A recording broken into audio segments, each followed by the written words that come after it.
Hello everyone, myself Syam Kamal and I am Assistant Professor in Department of Electrical Engineering IIT BHU and this is course on Nonlinear Control System and course code is EE-565. So if you see the nonlinear control system, then language which frequently used inside nonlinear control is mathematics. And in order to understand the mathematics, first we have to understand these two things. And first important thing is called axioms. And another thing is definition. So could you please tell me what is meaning of axioms? Anyone? Do you have any idea what is meaning of axioms?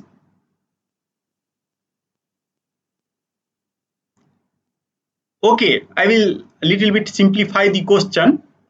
What is difference between axioms and assumption? Anyone please comment on it.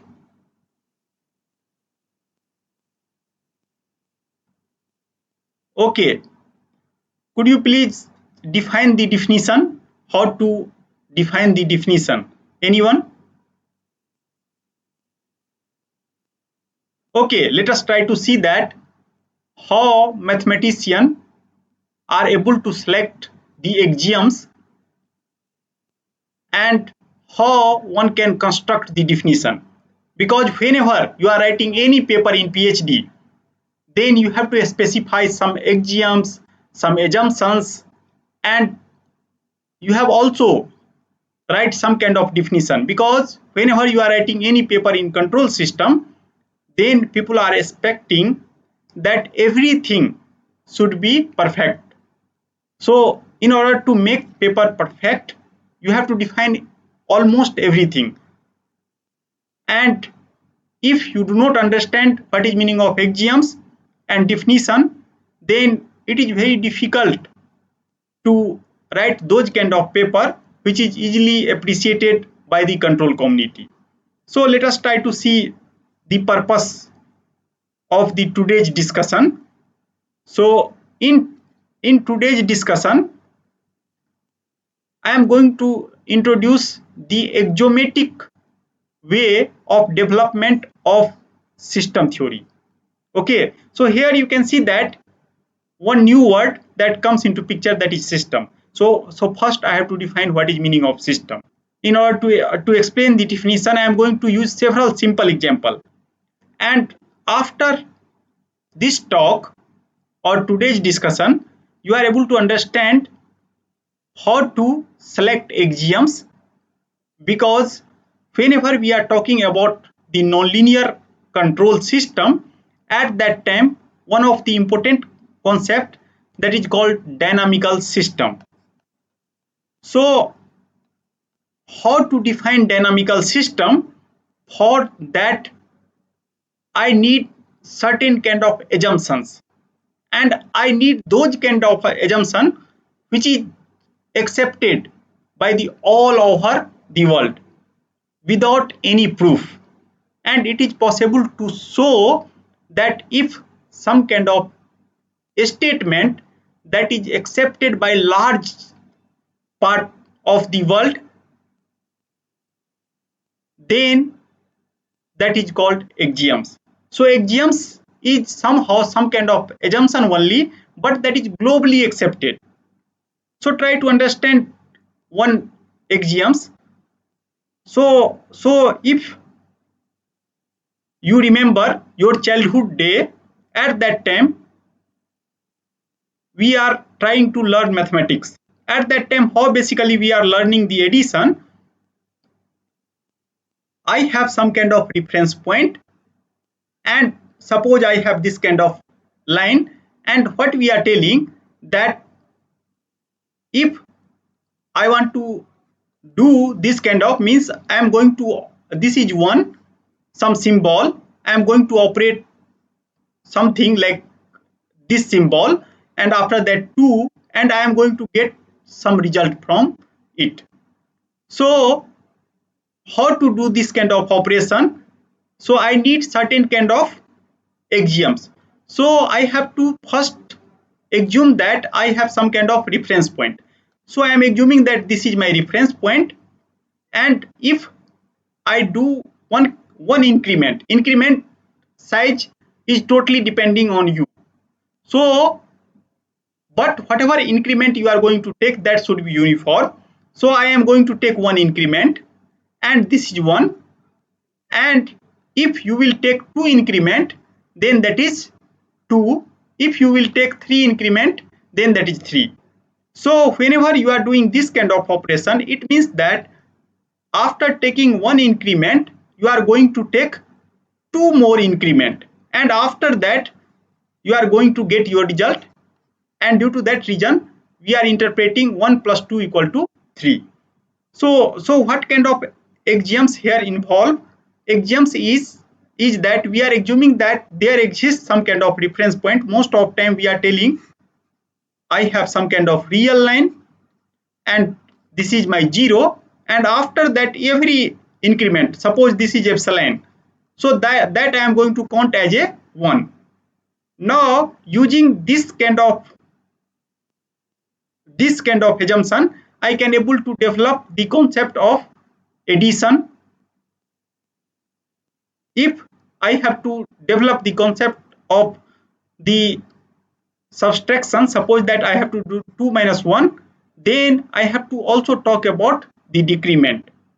So if I need just three things, one thing is origin, another thing is increment, and after that decrement, then you can see that I can able to do several operation: addition operation, subtraction.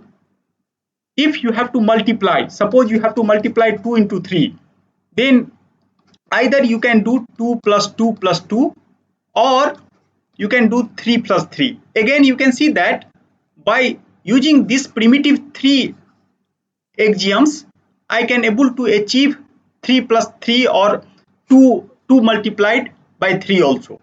How basically we are doing?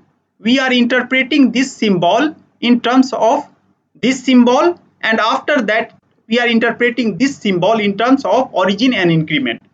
Similarly, if you have to do 3 power 2, then again I will interpret symbol like this, and after that I will interpret symbol like this. So in this way, if I just know these three things, then I am able to do the addition, I am able to subtract something, I am going to multiply something, I am going to take the power. So if I want to develop some kind of calculator, suppose for time being I am just playing with integer, then you can see that if in hardware portion of the calculator, if they are able to do three operation, just three operation, means able to select the origin, able to do the increment and decrement, then we are able to perform these all operation smoothly. So whenever we are selecting some axioms, so I have to select axioms as less as possible, and this kind of axioms you can see that is widely accepted. We are not telling that proof that increment after taking an increment epsilon is 1. Never we are doing that. We are proving. Everyone is believing that if you will do one increment, then and increment size is actually decided by you, then we are getting 1. If you will take 2 increment, then you are getting 2. So if you understand the axioms, and I will come up with the definition in the subsequent part of this lecture, then you are able to do lot of things, and these kind of things is especially useful to development of new theory. Nowadays you might have heard that people are talking about the chemical computers. So at present we don't have chemical computer. Now if I have chemical computer, then by chemical reaction I have to do something such that I have to do 1 plus 2, then some chemical process comes into picture which will interpret this operation, and after that they will give some kind of 3. So again some chemical reaction comes into picture, and they will converted or map that 3 into that particular chemical equation. And due to that reason, in order to develop some new kind of things, I have to appreciate the axioms. I have to understand that what kind of axioms I will take. After that, qualitative analysis of the system. We have two different aspects. Suppose that if I write something a plus b, then here if a is some kind of function and b is some kind of function, then I have to define addition in different way. Like, but if I replace one a by 1 and b by 2, then I can add in some different way. So most of time, if a is some number, then things become very simple. But if a is not number, then I have to think little more. Most of time we don't have some kind of number. At that time we prefer this kind of analysis, qualitative analysis. So when exact picture is not available, then most of time we are concentrated on the approximate picture, and at that time these kind of things is required. Nowadays you might have seen that machine learning. So machine learning technique, people are developing lot of algorithm. It is possible to show that again role of axioms and definition is very important. So up to here, if you have any question, then please let me know. So purpose is very simple, that I want to understand what is meaning of axioms and how to define definition, and what kind of axioms is required for this course, nonlinear control theory course. That is also important for us because we are concentrated on nonlinear control theory. So I am not going to deviate much. So let us start it. So I have already told you that since here I have written nonlinear control systems, and due to that reason, first I have to define the system. And if you read any book, you might have seen that scientists or engineers are throwing this term system, biological system, finance system, several places system and system. But most of time they are not defining it properly. But I have already told you that nonlinear control course is motivated by the mathematics. So everything should be very much precise. Otherwise, whatever definition I am going to develop in India, that is not interpreted in the other part of world properly. And due to that reason, that is important. If you see the definition of system, so that is not unique. But at least I have to fix the definition. So here you can see that in this figure several blind people, and they try to explore this elephant. So similarly, elephant here represented by nonlinear control or nonlinear system.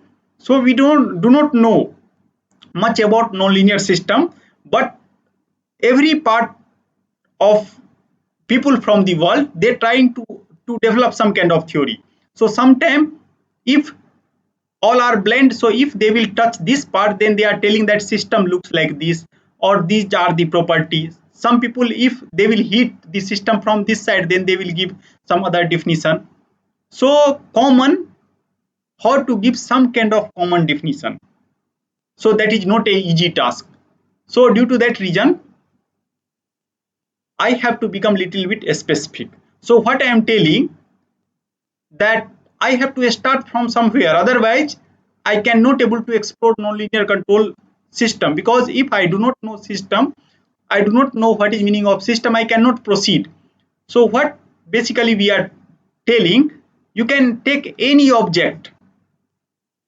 Here you can see that this robot, and this robot is trying to calculate the height of this particular object. So what basically they are doing, they are doing some kind of measurement. Measurement is nothing but some kind of input, and after that they are going to record the output. And if this object is fixed, it is possible to show that output is unique. So what basically we are telling, that if I have any object, if I apply some kind of input, and if I get out some unique number, So unique is very important here. Then that is represented the system. So this is the definition of system. So let us try to understand in this way. Suppose I have resistor.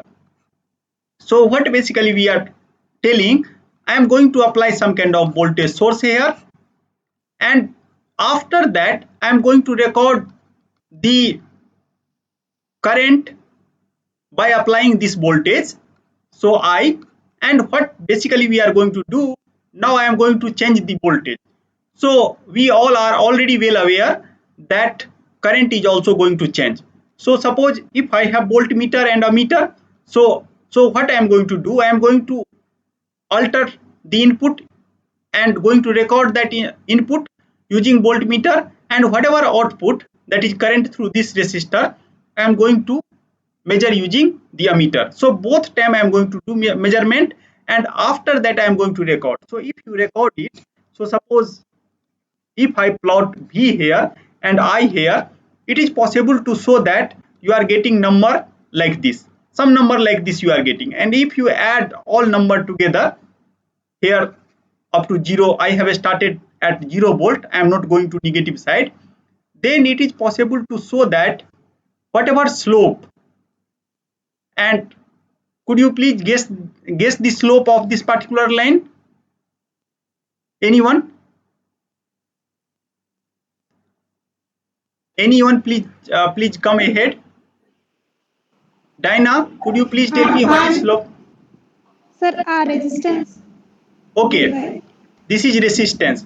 So you can now see that resistance is the intrinsic property of this element, and by doing experiment I am able to know what is the material characteristic of this resistor, because now by doing experiment I can able to get some kind of uniqueness. Okay, so first applying voltage and noting the current, most of time I am telling current as output, so that is unique, and after by seeing input output data I can able to characterize, I am going to take some kind of analysis about the system. So whenever we are talking about system, then definition is that I can take the object, I will do experiment, and I hope that this will create some kind of unique number. Most of time if I am going to develop some system, then we force that particular system to always give unique output, and most of time we are understand like this. Suppose that if I develop some kind of aeroplane, most of time I am giving the example of aeroplane, so I can able to give guarantee that if I apply certain kind of instruction, then aeroplane will move from Varanasi to Delhi, because from Varanasi to Delhi I have a different different destination. It might possible they will move to Varanasi to Mumbai also. So if I will give some specific sequence, then I have to give guarantee that I will land to Delhi only, I will not land to Mumbai. So uniqueness is required, and in latter part of this course you are able to understand that due to this reason whatever machine we are going to create, that is nothing but example of function, and due to that reason if you see the literature of calculus, first they have introduced this function. You might have seen during your 10 plus 2 course that Newton has first developed function, and after that they are characterizing the object. So this is the story about the system. So till now what we have observed, that I have some kind of object, so we are defining that object as a system if we are able to give some kind of input, and whatever output that I am going to record, that should be some kind of unique number. Here one more important thing you have to understand, that whatever number input, that should be real, because in order to do experiment, whatever data, here you can see that in this particular example of resistor, whatever voltage I have applied, so that is measured using some kind of voltmeter, and voltmeter is only give some kind of real data. So this is real data, and whatever current that I am going to measure, using a meter, that is also real data. So since we have restriction to measure only real data or playing with only real data, due to that reason input and output both should be real number. So now onward we are going to understand some system like nothing but some kind of mapping between two set of real numbers. It might possible that real number might be in form of some vector or matrices. So and similar story about the output, I have some kind of vector or some kind of matrices. We become specific when we will see some example. So here conclusion is that whenever I have system, then if I apply some kind of input, then whatever output I am going to get, that should be unique.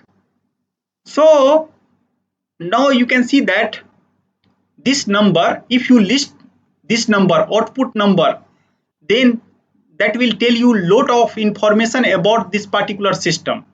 In previous example, you can see that if I analyze these two numbers, input output numbers properly, then I am able to get the intrinsic property of this particular resistor, particular material. I am able to know the resistance, and resistance is not depending on the current and voltage. You all are already well aware, but using this data I am able to guess the resistance, and due to that reason if you hear these numbers, then you are able to get the very beautiful property about the system. So similar kind of things, whenever we are going to doctors, then what doctors is doing, they are asking us that okay, you are ill, then what is your temperature, they are writing some kind of test, and after that, after and if you see the test report, that is nothing but some graph is reflected, some numbers are reflected.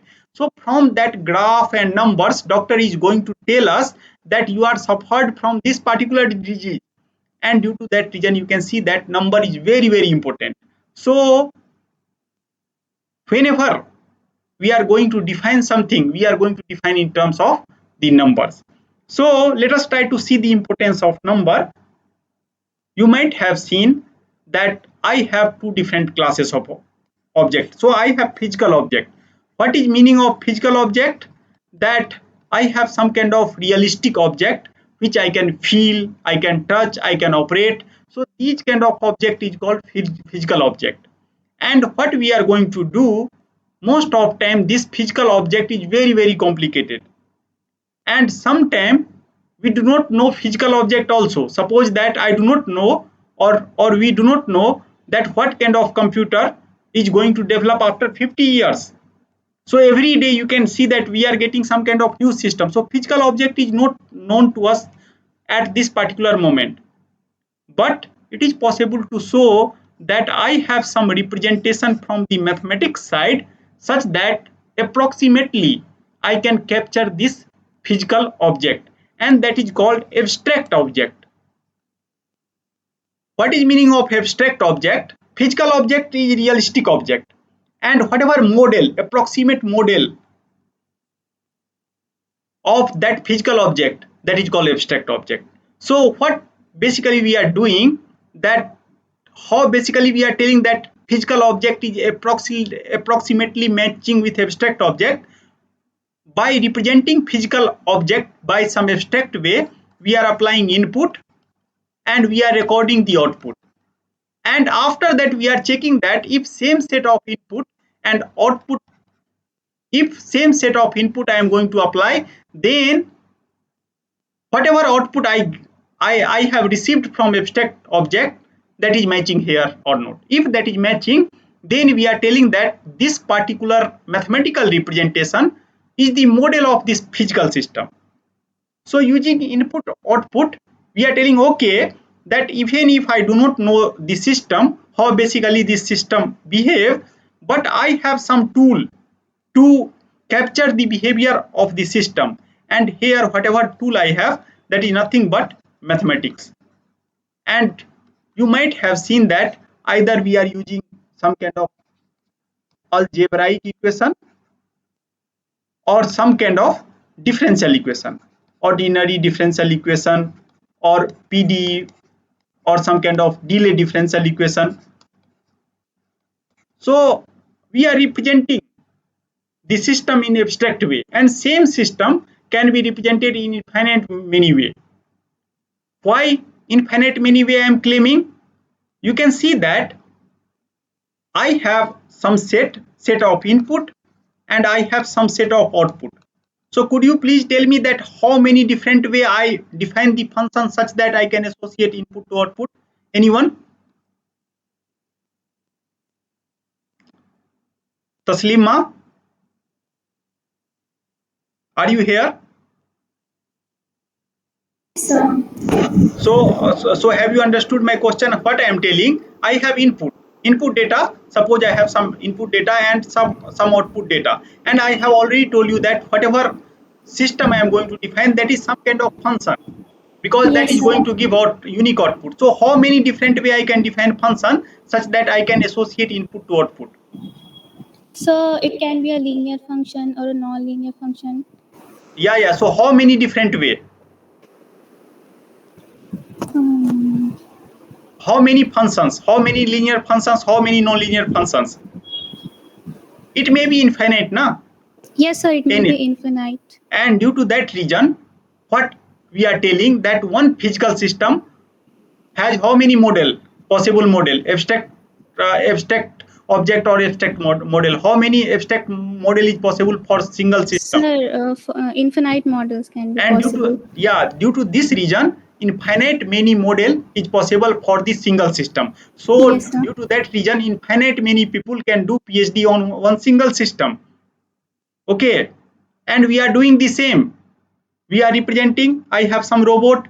We are either, some people are representing using algebraic equation, some people are representing using ordinary differential equation, some people are representing using partial differential equation, some people are representing using graph theory, and after that they basically associated same set of input and output. Okay, so it means that whatever abstract thing we are going to capture, that is nothing but a story about the numbers. And due to that reason, I have written that the basis for figuring out what and how the numbers change as you observe with the system is called the model. And due to that reason, you can what we have seen just now, that I have resistor, and after that we are applying voltage and I am changing the voltage and current is generated, and after that we are getting some kind of relation between input and output. And all of us are already well aware about this law. What is the name of this law? V equal to IR. So Anyone? Ohm's law. Ohm's law. Okay, so that is the model. Now whenever I have a resistor, so most of time, not always, because Ohm's law is not always valid. Okay, so please check that when Ohm's law is not valid. Okay, so we have certain kind of restriction where I can write V equal to IR. I cannot write always V equal to IR. We may have some kind of nonlinear resistor also.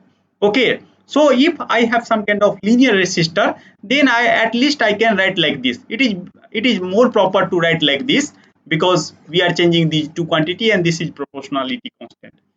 If the whole family of system or universe or something very big, then whatever model, so if same kind of relation is true for larger class of the thing, then we are promoted that as a theory. You might have seen that we are talking about Newton's law, and after that Newton's law is applicable parallelly in several other field. Even if we are talking the control of temperature, there also I can apply the Newton's law. So several one theory can be applicable for several classes of this system. So same kind of model, whenever rate of change is involved, then I can apply the Newton's like behavior, and that is promoted as a theory. So theory means that is not true for one class of system, that is true for large class of system. And a theory may tells us that what sort of model to use in particular case. So once we understood or established the theory, suppose now if I know that we are moving on some ground, and if I know the model of friction, that how basically friction will act, most of time friction is the proportional of velocity, then I can model, okay, whatever friction force that is comes into picture, that is represented by mu into v. Suppose if we are inside the water, we know that friction force is proportional of the square of velocity. So at that time, now I have to change the model, that is v mod v, or one can interpret this as a v square signum v, because I have to make sense about the direction also, because if I move in this direction, then friction force is different, if I move in this, then friction force is different. Due to that reason we have written v mod v. So due to that reason, by seeing the number, I can also able to figure out about some law. And nowadays you might have seen that people are talking about the data driven prospect. Actually, at the time of Newton's, I have gone through several literature. So most of time people are establishing some kind of law based on the experiment only, and after that they are telling, okay, since I have done several experiment, I actually get this kind of behavior. Due to that reason, this is true for wide class of system. So in this way we are developing the model of some system. Now let us try to understand the difference between abstract mathematics and science. So whatever non-linear control system we are going to learn, that is the part of science, and we are expressing the science in terms of abstract mathematics, and due to that reason we have to understand the difference. So laboratory science, we are telling laboratory science as a chemistry, physics. What basically we are doing, we are performing some kind of experiment, and after that we are actually discover some kind of new principle and verify some kind of theory. So most of time we are doing experiment, and after that we are verifying the theory. But if you see the abstract mathematics, how people are doing, first they are assuming something, okay, and after doing assumption of that, and that assumption is most of time that is motivated from the physical experiment or something, and after that they make the theory rigorous with some kind of logical argument. So in this particular lecture we try to understand how to give large logical argument. So now let us come to the definition of axioms. So suppose now I have to study about the system. So just now what we have seen, that whenever I have system, then I have some kind of input and I have certain kind of associated output, and some kind of intrinsic property is also here. Suppose in place of resistor, now what I am going to do, I am going to take some kind of capacitor, and after that now I am going to apply some kind of voltage across the capacitor. So could you please tell me the the current now, what kind of current that is going to generate? I am assuming that I have some kind of internal resistance inside the capacitor, okay. So here you can see that I can write like this, q equal to cv, whatever charge that is going to generate, and after that I can write dq by dt, that I am going to define current, that is a c dv by dt. So what I am assuming, that here whatever voltage that is not static, that is some time varying voltage I have. So I have now this kind of relationship, and here if you solve it, then it is possible to show that whatever voltage that is going to develop here, you can see the solution like this, dvt, and after that I have something like it by c into dt, and if I will do this kind of integral, it is possible to show that vt equal to vt0. So here I am assuming that this is vt0 at time t0, and this is time t. So I have n plus this particular integral it. See, I am not going to solve this integral. Please be careful because here I am assuming t, so that should be different variable. So it into d tau. So you can see here that whatever output Vt, now that not only depending on this particular current, that is also going to depend on some initial quantity.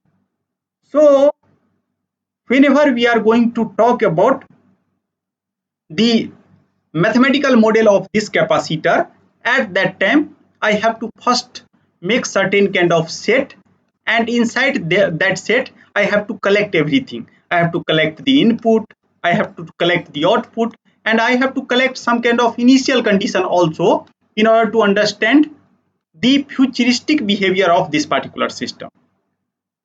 Similar kind of things we are doing in mathematics or abstract mathematics, that we are using the axiomatic approach. So in axiomatic approach, what basically we are doing, first we are defining some kind of set. So here our set for this particular system is input, output, or some kind of initial condition which is responsible for the unique future output. Okay, and after that we are developing the theory. So after once we are defining everything, then we try to define the relation between input and output.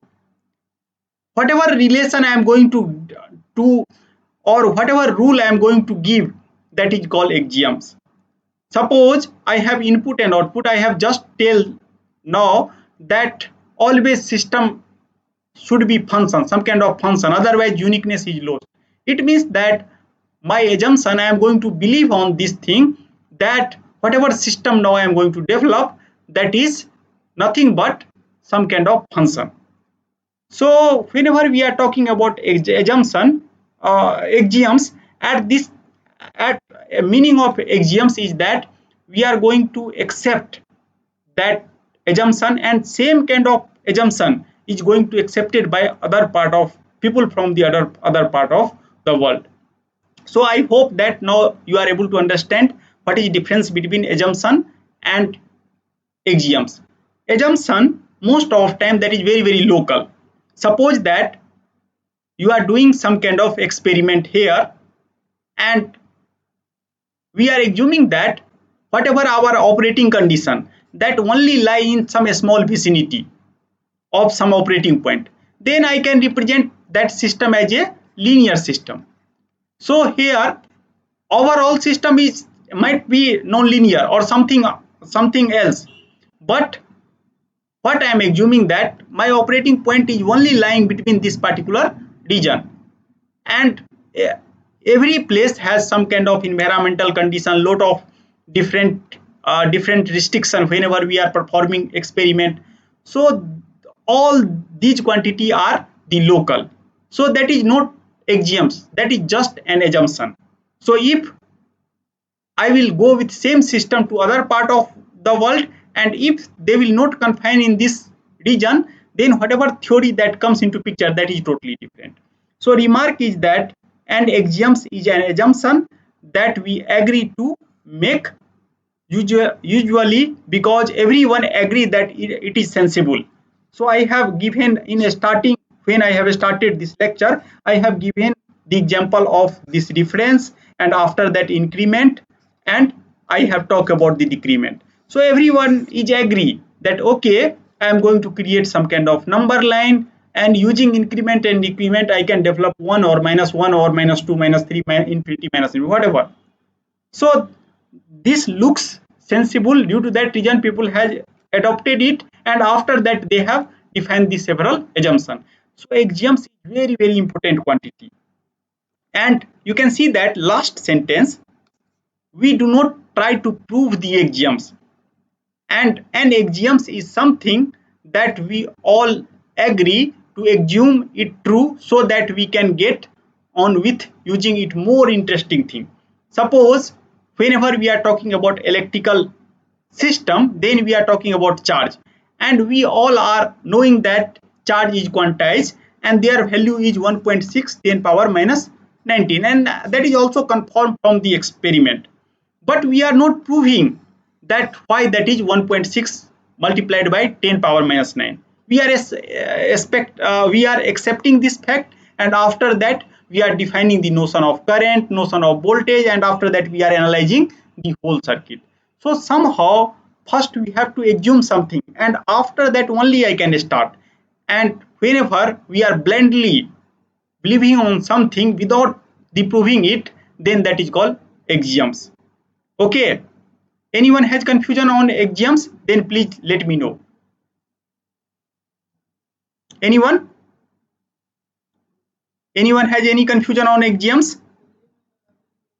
Okay, so remark is that whenever I have some axioms for some set may be anything. Now we require that our axioms be consistent, that is they should not be contradict with one another, means that should be support each other. So it means that whenever we are selecting axioms, so axioms should be select in more proper way. So you can see that in order to develop the operation on integer, I have just selected three three axioms: increment, decrement, and origin, and nothing is contradictory. If I move in this direction, then positive increment. If I move in this direction, then I have negative increment. And what we demand, that system of axioms for S is not too restrictive or not too much restrictive. If system of axioms is too much restrictive, there will be a few example of the mathematical structure. So if that is more flexible, then lot of mathematical structure one can develop. You can see that this axioms is so much flexible such that using one assumption I can able to define the addition, multiplication, and lot of things I can define just by assuming these three quantity. Now one of the most important thing that is different in mathematics and other part of the literature, that is in mathematics we have certain kind of a statement. Okay, so what is meaning of a statement? So a statement in logic or mathematics is assertion that either true or false. Okay, so I can give guarantee that whatever things I am telling, that is either false or true. So same time that is not true or false. If something is false, then I can give guarantee that is not true. If something is true, then I can give guarantee that is not false. Okay, so there is no confusion. So suppose that if I am writing 2 plus 3 and if I am writing 6, then this statement has only one value, that is false. If I interpret this operation in terms of the increment and decrement, then I can tell that whatever this statement, so that is always false, that never become true. Okay, suppose if I am telling all cats are black, so this statement has some specific output, that is either true or false. And due to that reason in mathematics, if you have to prove something true, then you can just prove that something is not false, then that is equally acceptable. But that is not the story in other part of the literature. What happens that sometimes something is may be true or may not be true, like that situation is there. But in mathematics, whenever we are talking about any statement, then they have only two possible output, either that is true or false. Anyone has confusion on this? Because using this we are going to prove several things. So in mathematical statement, always we are very specific. Now let us try to see the what is meaning of expression. Whenever we are talking about the expression, at that time that expression is true, that is based on the some other condition. Suppose if I am writing x square plus 2 equal to 0, and if x belongs to real number, could you please tell me what is the solution? Silpi, could you please tell me what is solution of this particular expression? Yes, sir, there is no solution. There Zero is no solution. solution. Yes. So based on this particular set, I can able to guess that there is solution or there is no solution. Okay, but if I become little bit flexible, then I can able to tell that what is the solution. Suppose if I am talking about complex number, then there exists some kind of solution. So whenever we are talking about the expression, at that time what happens, that their truth value or false value, that is depending on the space or where basically we are considering the solution.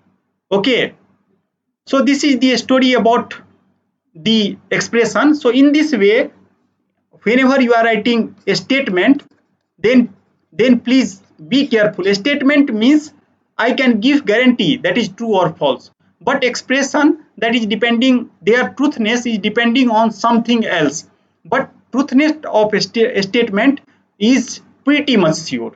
That is the difference between a statement and expression in mathematics. Now let us come to the engineering problem. So here I have considered very simple mechanical system. Most of time whenever I am teaching any course, then I am starting with this system, because it is very easy to talk about this particular system. So what I am assuming, that I have some kind of mechanical block here, and that is moving on some frictionless surface, and what I am going to do, I am going to apply some kind of force to this system, and whatever this is nothing but xt, you can interpret, and here please interpret this as a ft.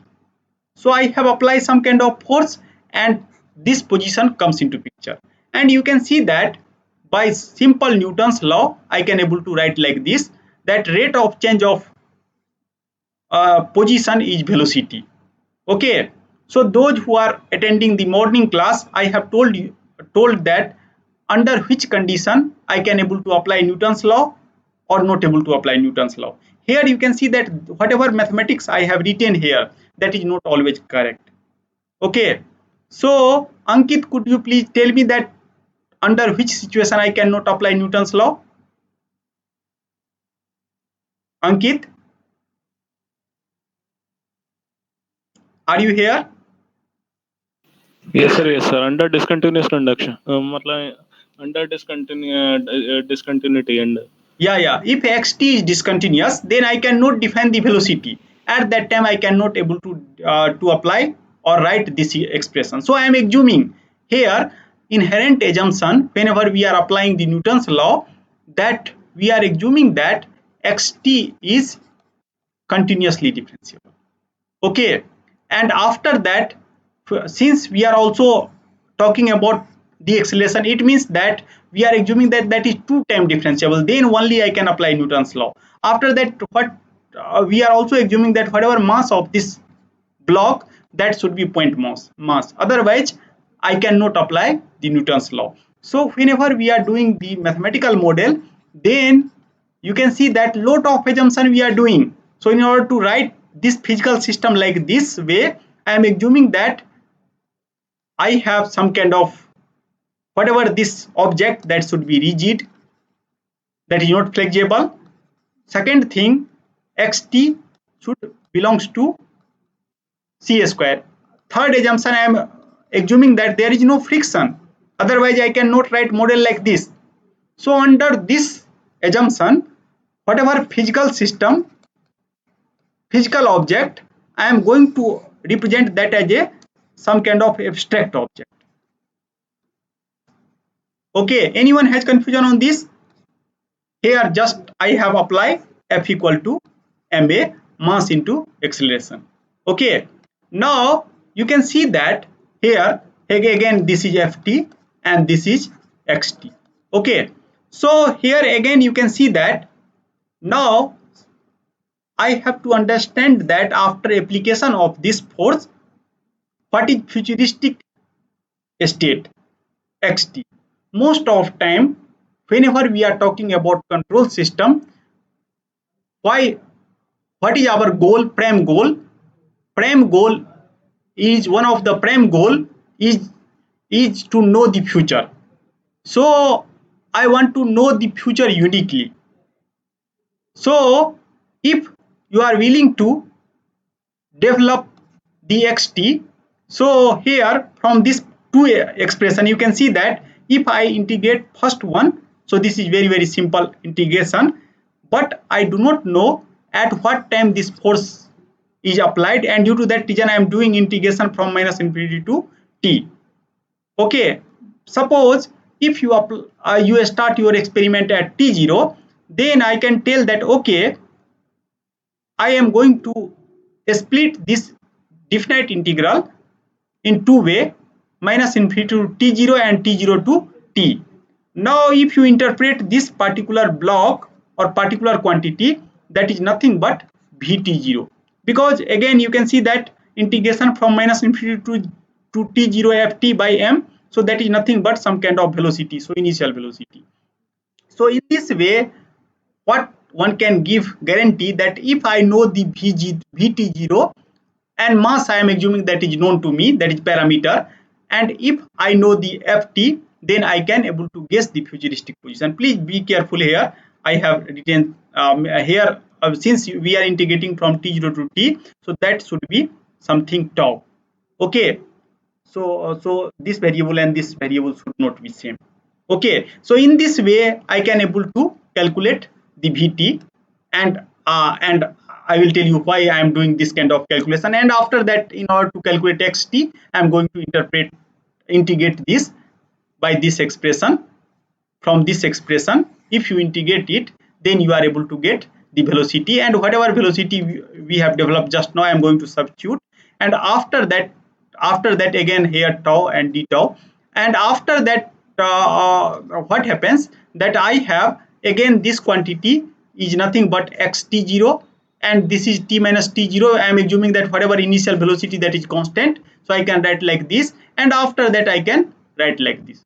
So anyone has confusion in this calculation? Anyone? So now try to see the further interpretation. Interpretation is that if you want to know the futuristic position xt of this particular object after application of this force ft, then you have to know two things. You have to know the initial velocity, first initial position, and after that initial velocity. Then if you know these two quantity, and since time is always in your hand and you know that when you have started your experiment, then you are able to tell that at this particular time t what is your futuristic position. Okay, and due to that reason these two initial condition is very much important, and that is nothing but this is called the state variable.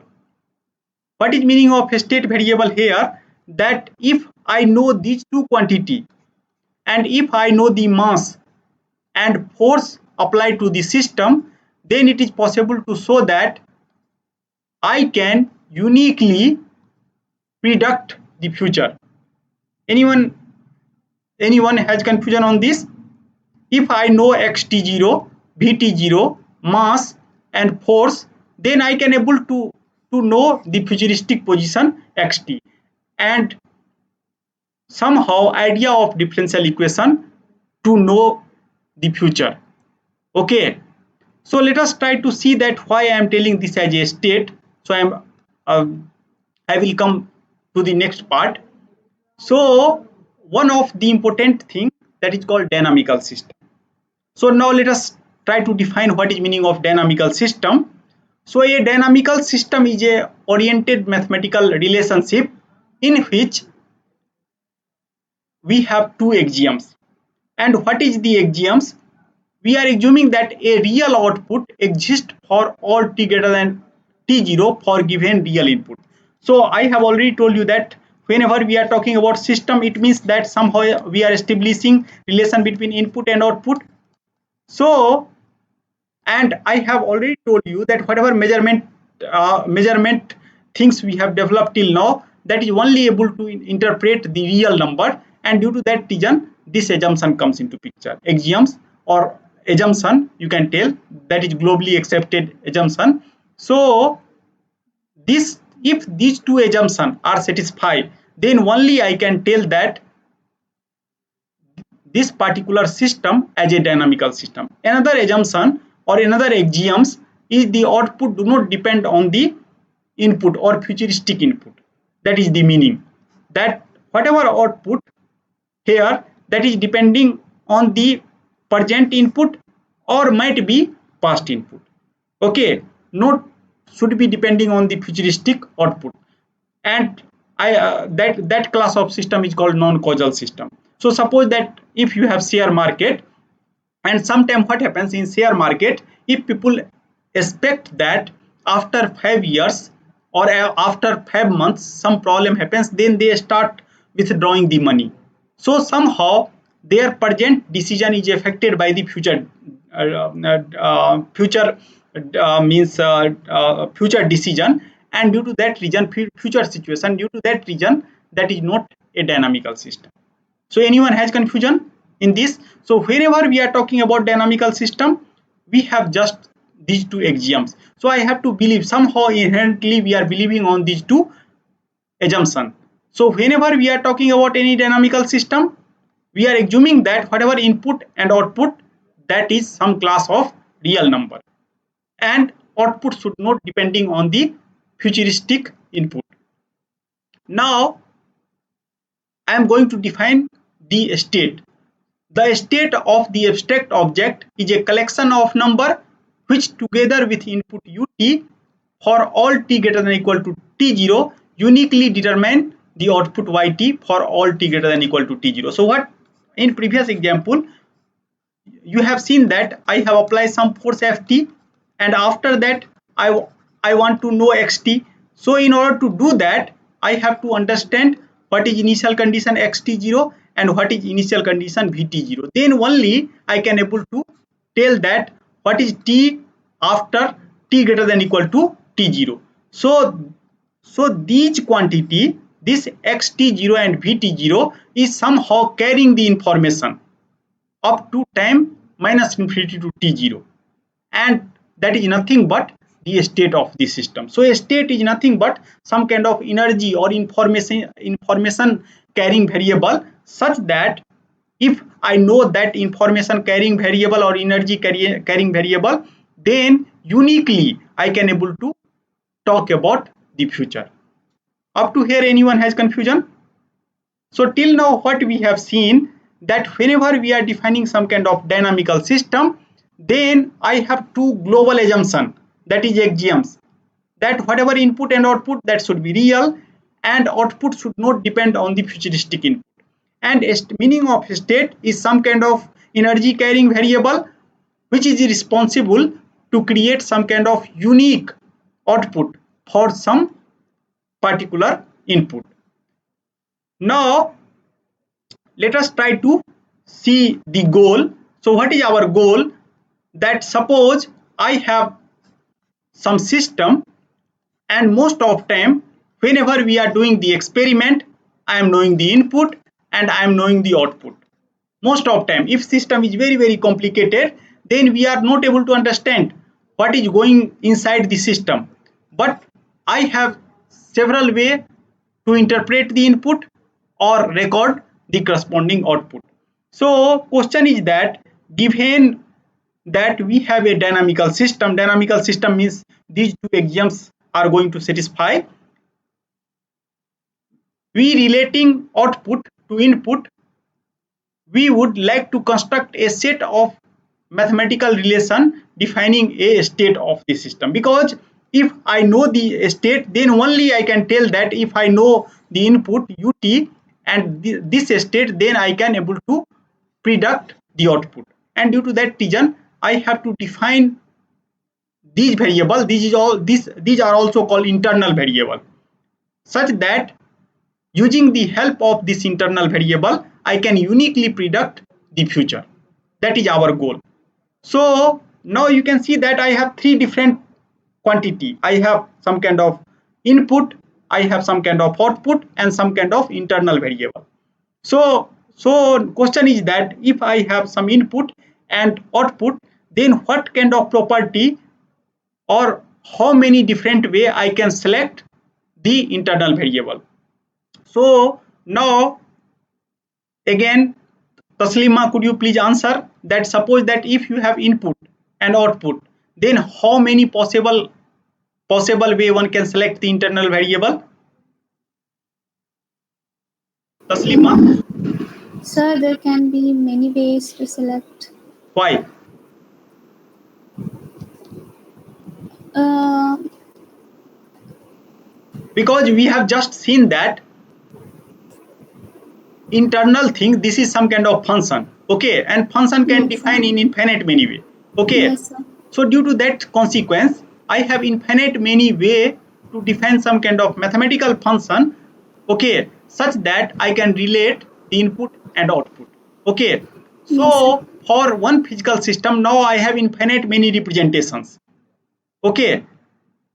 Let us try to see now that what kind of a assumption should be satisfied by that internal representation.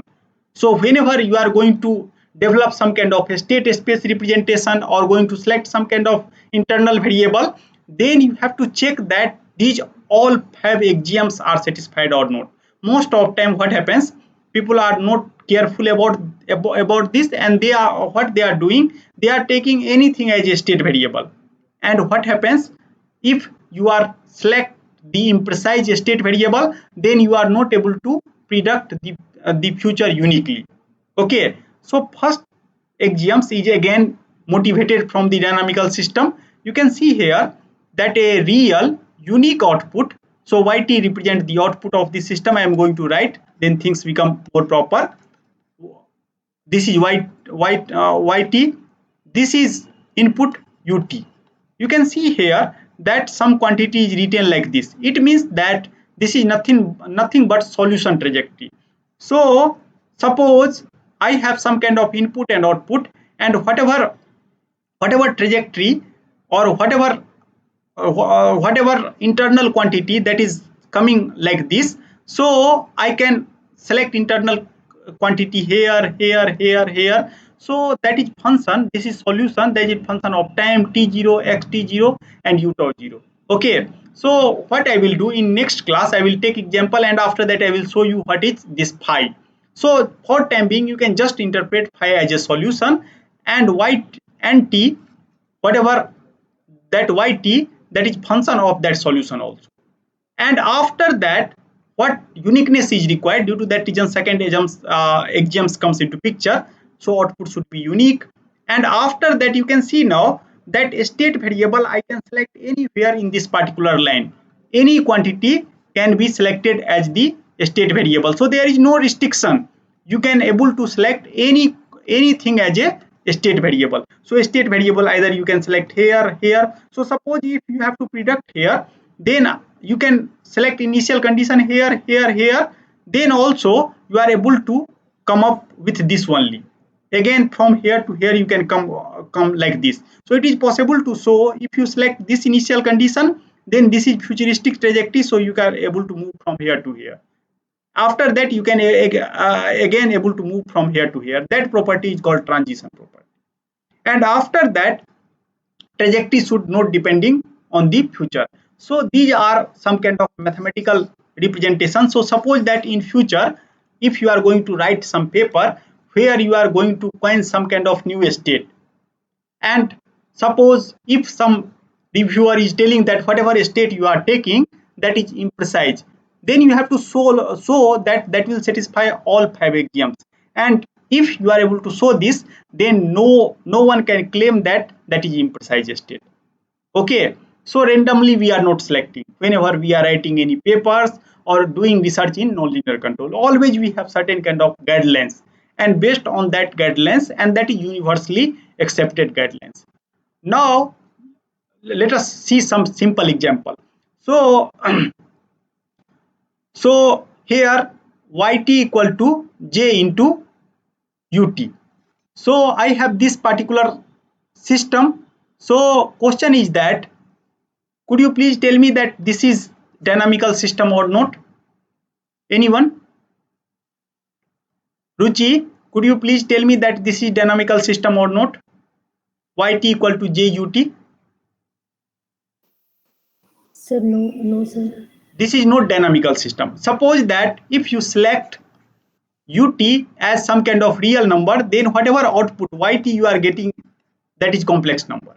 Okay, if you select ut as a complex number, then only you are able to get yt as a real number, but complex input is not allowed. Due to that reason, this is not a dynamical system. Now you can see here, I am assuming that whatever I have some system, I have some system where this is ut and this is yt. So this is first order system. I am assuming that I have single input and single output. It means that this belongs to R and this also belongs to R. So this system is sitting here. Now you can see that my input is real number and output is also real number. But try to see the state space representation. Is it possible to express system like this or not? Silpi, could you please check it? No, sir, we cannot express like this. You can see here that here I can We able to come. represent. Why? What you can do, you can take the dy by dt here, dy by dt, then what happens, I have minus j into dxt by dt, and what we know that dx by dt equal to j into ut. So what is minus j square? Minus 1. So minus 1 plus 1, so 1 into ut. So again I recover same set of relation between input and output. Due to that reason, this kind of state space representation is possible. So what is conclusion from this slide? That even if your system or input output pair is real, but you can able to select some kind of complex state space representation or a state space representation for the complex set of differential equation. Anyone has confusion on this? And this is one of the very active area of research, that if you have input output pair as a real number, then how to select some representation where I can involve complex number and what kind of beauty comes into picture. So since this is course on nonlinear control, due to that reason I will tell you several means problem where you can attempt or you are able to solve. Okay, now let us try to see the definition. So within 10 minutes I will means close this course. So definition in mathematics. So be aware that definition in mathematics are not like the definition in ordinary English. So most of time in ordinary English, whenever we are making definition, that is based on the use of the word. So suppose if someone is using word cool, it means that if someone it become popular somewhere, then cool meaning that we are telling person is very cool or like that. So since people are using, so we are able to understand what is meaning of cool. But if people stop using, then we are not able to understand that what is meaning of cool. But in mathematics, definition is very precise and always fixed, means only one outcome will come. So due to that reason, if we are telling that some integer is odd, then there is no strange thing.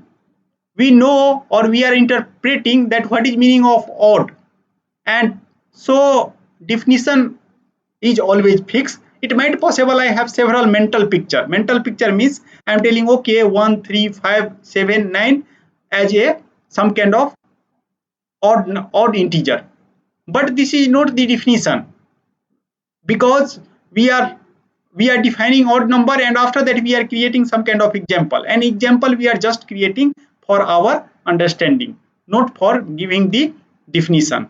So whenever we are giving the definition, at that time we are using the some specific connective, and I will show you in the whole course that whenever we are writing some kind of definition, then this kind of things comes into picture. That is called if and only if. It means that suppose I have A, then A implies B and B implies A. It means that we are telling that if I have some kind of even number, then I can represent that even number as 2 into k, where k is any numbers.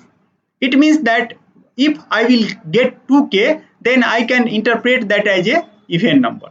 So it means that always whenever we are writing the definition, then that should be in this form. A implies B. If you assume on A, then that implies A implies B. It means that if A is true and A implies B is true, then B is also true. Similarly, if B is true and B implies A is true, then I can give guarantee that A is also true. So we will discuss about this. So this things is called connective. So we have basically two connectives. So mostly we are using in control theory, that this is if. It means that we are telling that if A is true and A implies B is true, then B is also true. We are not telling that if A is true, then B is true. We are telling A is true, A implies B is true, then B is true. In that way we are interpreting. I will come up with this particular point in the later part of this course. So we have to understand the definition. So I have taken very simple definition here, and most of time if you see the mathematics literature, and if I have to write the definition of even number, then professors are writing definition. Mathematics professor, if you see carefully, they are writing definition like this: a number n is even if and only if there exists a integer k such that I can write like this. So this is very proper, very precise definition. Another definition might be even is when it is divisible by 2. Here you can see that I haven't defined it. Okay, so if this is not defined, then I can not very clear idea. So whenever you are defining some definition, so each and every term should be very much precise, very much clear. So what is main idea, that whenever we are writing definition, then somehow this should be comes into picture, if and only if. So here a number is even, so that is A, and after that if there exists a case such that this condition will satisfy, you can interpret like B. So you can see that if some number A is even, this implies that second thing they will imply means A is true, A implies B is true, then B is also true. Now you can assume B side, so B is true, and after that if this sentence is true, it means that I am assuming B, and whatever output I am getting, that is even, then I am telling okay, this is also even. In that particular way we are actually understanding the definition. So what I mean to say, that whatever definition we are writing, that should be very much clear. And if definition is clear, then now you can see that you are able to use that definition in able to prove some more thing. Suppose that if I know the precise definition, in previous slide we have seen two definition, one definition like this and another definition like this. So if you use this kind of definition, then, and if you want to prove using this definition, then it is very difficult to prove. But if you use this kind of definition, you can see that proof become very much systematic. Suppose I have to prove that any integer multiply of a even number is also even, then I can suppose some n, and after that I will use the property of definition. So this is from the definition. Now from z be in any integer, then I can represent it like this, because that is coming from here, that any integer multiply by even number, and that is even. So we have to prove that. So whenever we are proving, then in this systematic way basically we are proving. So this kind of things we have to learn slowly. Now let us come to the most important discussion, that is discussion whatever this course is course on nonlinear system. So till now I have defined this system. Now what is meaning of nonlinear? So nonlinear is adjective. So I can interpret this adjective in two ways. That is not a linear and not necessarily a linear. So what do you think? What kind of definition is more precise? Not a linear and not necessarily a linear. What do you think? Which definition is more precise? Anyone? Binay, could you please interpret it? That nonlinear system, not a linear or not necessarily a linear. Are you able to figure out the difference between these two? Yes, sir. I think the second one, Yeah, I second can one is able more to. precise because not Yes. necessarily linear. It means what happens that if I am telling not a linear, it means that whatever theory I am going to develop for nonlinear system, that is not applicable to the linear system. That is the meaning. Okay, but that is not the case. Whatever theory you can develop for nonlinear system, that is equally applicable for linear system. And due to that reason, in this course, meaning of nonlinear system is not necessarily a linear. Okay, so those class of system which is represented by any kind of nonlinear differential equation, okay, I am going to treat that as a nonlinear system in this particular course. Okay, and I hope that you all are already well aware about this definition of linear system. Just for sake of revision, I have taken this. I am telling that suppose I have some system, and what I have done that I know the input, so I have u1t, and corresponding to that I have y1t, and initial condition is x1 t0. Similarly, I have same system, and what I am going to do, I am going to now apply another control u2t, and I am going to get y2t, and here I have x2 t0. So if these two property will satisfy, so here you can see that if I sum up the initial condition and if I sum up the input and if I will get this, so this property is called additivity property.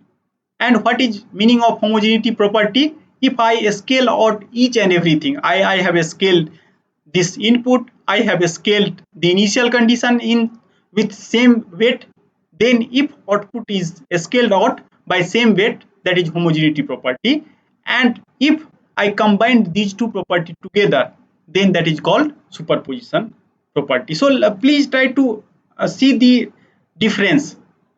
It is possible to show that some system will satisfy this property but not satisfy this property, additivity property. Okay, then system is not a linear system. So in order to show linear system, I need these two property. That superposition property means additivity is also required, homogeneity is also required, and due to that reason mathematician has found that some system will satisfy homogeneity property but they do not satisfy additivity property. Due to that reason they have defined two separate terminology, and whenever system is linear, then this property should satisfy. I hope that you have already well aware about this particular thing. So now let us come to the conclusion. So now I will tell you the whole story. So what we have seen in this particular lecture, that I have system and how to define this system. And we are telling that whenever I have system, then we are assuming that whatever input I am going to apply, that is somehow some kind of real number or set of real numbers, some kind of matrices where each entry is real number, and whatever output we are getting, that is unique. And again, they have some kind of real number, set of real number, or some kind of real number that is arranged inside the matrices. We are also able to understand that what is meaning of dynamical system. So in prospect of the axioms, and in order to understand or in order to guess the future, unique future, what we have seen that idea of a state is required, and in order to choose the state I need again have axioms. I have to check each and every axioms. Then I can only tell that whatever internal representation that is actually satisfied in that particular axioms. So I can give guarantee that whatever representation I have taken, that might be complex. I have given one example that is going to satisfy by all axioms. And after that, what we have seen that we have to define each and every quantity in mathematics or nonlinear control system in more proper way. If we will not define it in more proper way, then we will lose something. So definition we have to coin in such a way such that this will represent or represented by if and only if connectives. So, and finally, we have seen that what is meaning of nonlinear system in this particular course. So that is not so nonlinear meaning of nonlinear control system is, is those system which is represented by nonlinear differential equation. They might be represented by linear differential equation also. Again, I will interpret that as a nonlinear system, because nonlinear system is meaning of nonlinear system is not necessarily a linear system. So with this remark, I am going to conclude the today's lecture. And you can see that this is a famous phrase by Ramanujam. So what he is telling that an equation means nothing to me unless it expresses a thought of God. So whatever equation I am going to use in this course, I am going to give you the physical intuition why this equation comes into picture, how people has thought about this equation. So these kind of things I am going to cover in this particular course. So now it is your turn. If you have any specific question, then please let me know.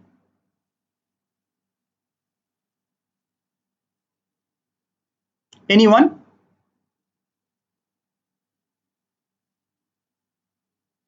Okay, if you don't have any question,